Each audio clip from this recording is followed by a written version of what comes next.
से ये फॉरेक्स की अगर हिस्ट्री की बात करें तो बहुत पहले ये फॉरेक्स का बिजनेस स्टार्ट हो चुका था।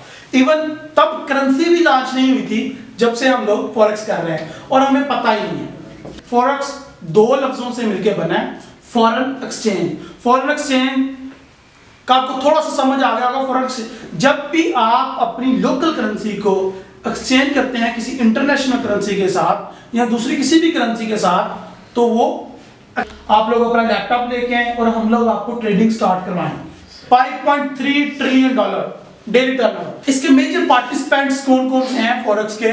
मैं इससे पैसा कैसे बनाऊंगा, मेन क्वेश्चन ये है।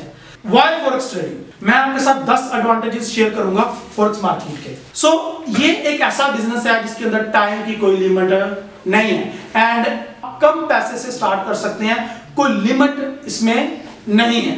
फॉरेक्स ट्रेडिंग का सबसे बड़ा एडवांटेज यही है कि ये डेमो ऑफर करता है। आप आए, अकाउंट ओपन करें,